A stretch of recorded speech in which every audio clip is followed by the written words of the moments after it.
there comes a moment, a quiet, unsettling realization that the life you have been living is not entirely your own. Every choice, every sacrifice, every carefully constructed mask was not born out of true desire but shaped by the silent demands of others.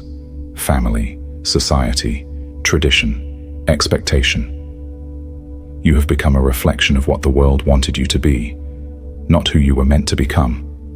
But deep within, beneath the layers of conditioning, a voice has always existed. A whisper of resistance, a quiet knowing. It has been drowned out by responsibility, numbed by the fear of rejection, buried under the desperate need for validation. Until one day, something shifts. The illusion cracks. The autopilot disengages. And for the first time, you see, really see, the reality of your existence. Carl Jung, one of the greatest minds in psychology, spoke of individuation, the process of becoming one's true self, separate from the collective expectations imposed upon us. He argued that the greatest journey a person can undertake is not outward, but inward. Yet this journey is not for the faint-hearted. To step into your authentic self is to walk into uncertainty, to confront the shadows of your own psyche, and to risk losing everything that once made you feel safe. But there is something even more terrifying than change, staying the same. Today, I invite you to take a step toward transformation, to confront the fears that keep you trapped, to finally choose yourself, not as an act of defiance, but as an act of self-actualization. It won't be easy. It may cost you comfort, relationships, even the illusion of who you thought you were. But one thing is certain. Once you see the truth, you can never unsee it. This is where your true journey begins. Section 1. The breaking point and the inner revolution. There comes a day when you no longer recognize the person staring back at you in the mirror.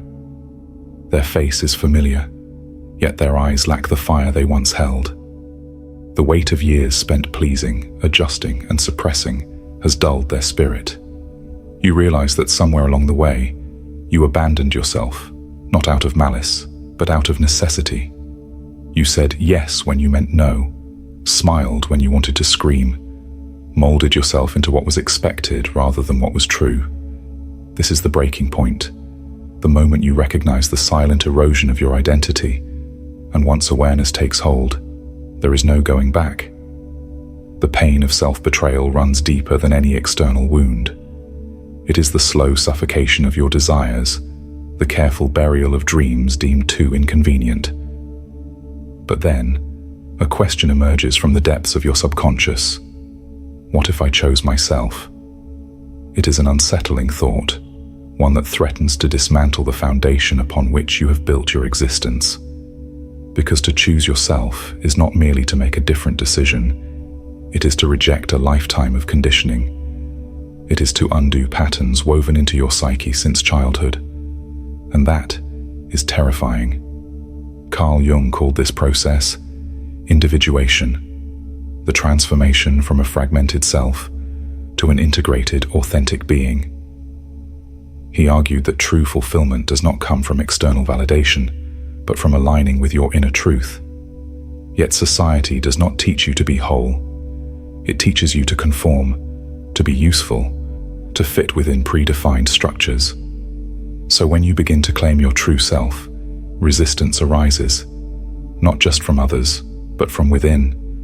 Doubt whispers that you are selfish. Guilt tells you that you are abandoning those who rely on you. Fear warns that you will end up alone. The mind, conditioned to seek safety in familiarity, rebels against the unknown. But choosing yourself is not an act of destruction. It is an act of liberation. It is not a rejection of responsibility, but a reclamation of agency. And once you step onto this path, something remarkable happens. The roles you once played begin to feel foreign. The approval you once sought loses its grip. And the more you embrace your own truth, the more intolerable falsehood becomes. This is not just a shift in thinking. It is a revolution, one that will dismantle the old version of you to make way for something truer, stronger, and entirely your own. Yet revolutions are never met with silence. They create ripples, disrupting the status quo, shaking the foundation of relationships and expectations. When you finally choose yourself, the world around you takes notice, and not everyone will celebrate your newfound clarity.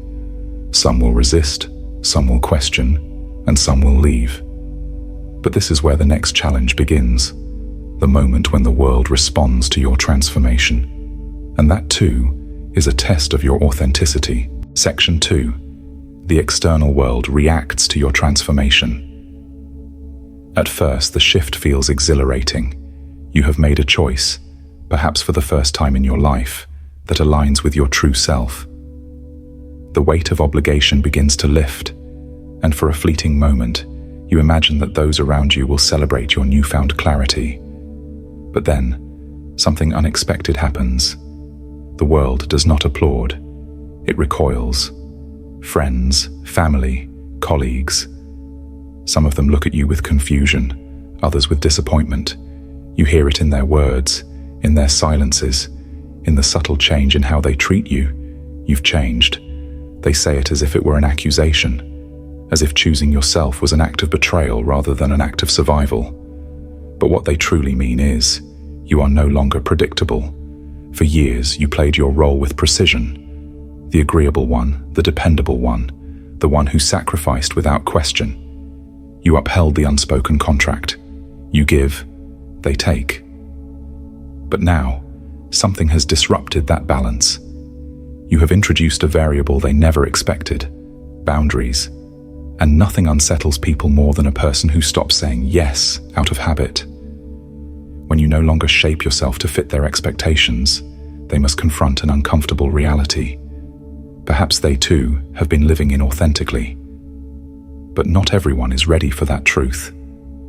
Carl Jung warned that self-awareness is a mirror, and not everyone wants to see their reflection. Your growth forces others to ask difficult questions. Am I living my truth? Am I afraid to change? And when they are unwilling to face these questions, they project their discomfort onto you. They call you selfish. They say you are acting strange, distant, different. But what they truly fear is not your change. It is the fact that your change demands they examine themselves. The ones who relied on your passivity will resent your strength. The ones who depended on your compliance will be threatened by your autonomy. As you stand firm, something painful but necessary begins to unfold. People leave. Relationships fade. Not because you pushed them away, but because the bond was never built on truth to begin with. It was built on your willingness to shrink yourself. And as you expand into who you truly are, those who depended on your smallness no longer know how to exist around you. It is tempting to grieve these losses, to retreat back into familiarity just to keep the peace. But peace at the cost of your authenticity is a prison. And the more you walk this path, the more you realize something remarkable. The ones who remain, the ones who embrace you as you are, those are the ones who were meant to be here all along. This is the paradox of transformation. Losing the false allows the real to emerge. For every person who drifts away, someone new appears. Someone who sees you, not for what you provided, but for who you are. But navigating this new reality is not easy. The absence of old attachments creates a void, a silence that can feel unsettling. And in that silence, you must learn something even more profound, the art of being alone. Section 3. Inner freedom, synchronicity, and embracing solitude. There is a moment in your journey when everything becomes startlingly clear. You spent years chasing approval, bending to expectations, and believing that your worth was something to be earned rather than something you inherently possessed. But as you shed the layers of conditioned identity, a truth emerges. You were never lacking. The validation you sought from others was merely a reflection of a deeper longing, the longing to accept yourself. And now, as you stand untethered from external judgment, you begin to feel something rare and powerful: freedom. No longer bound by the fear of rejection, no longer performing for a silent audience, you realize that self-worth was never outside of you. It was waiting within, all along. Jung's concept of individuation teaches that true fulfillment arises when we integrate every part of ourselves, the light and the shadow, the known and the repressed. When you fully embrace who you are, something remarkable happens. The world no longer has control over you. Criticism loses its sting. Approval becomes irrelevant. You stop chasing love in places where it must be begged for. And in this liberation, you understand something even deeper. Life begins to flow. What once felt forced now unfolds effortlessly. Doors that seemed sealed shut swing open. Paths that once felt uncertain become illuminated. The world, it seems, responds to your transformation. This is the power of synchronicity. Carl Jung believed that when we align with our true selves, the universe aligns with us. Meaningful coincidences begin to appear. Opportunities, encounters, and signs that seem to confirm you are walking the right path. It is as if life itself conspires to support those who dare to live authentically. You meet people who resonate with your journey. You find yourself in the right place at the right time. What once seemed impossible now unfolds with precision. But make no mistake, this is not magic. It is the result of removing resistance, of no longer forcing yourself into spaces where you do not belong. When you stop fighting against yourself, reality moves with you, not against you. Yet for many, the most terrifying part of choosing themselves is solitude. Without the noise of external validation, without the distractions of relationships built on inauthenticity, a profound silence emerges. And in that silence, you are left with one person, yourself. At first, it may feel unsettling, a void that once was filled with the opinions, expectations, and needs of others. But if you resist the urge to escape it, something shifts. That silence is not emptiness, it is possibility. It is space for self-reflection, creativity, and healing. It is where you rediscover forgotten dreams, where you make peace with your past, where you cultivate a love for your own company. And the moment you stop fearing solitude, you unlock the deepest truth of all. You are enough. This journey is not easy, but it is the only one worth taking. Choosing yourself is not selfish. It is an act of self-respect. It is the key to a life of meaning, depth, and inner peace. But no one can make this choice for you. No one can walk this path in your place. The question remains, will you take the first step?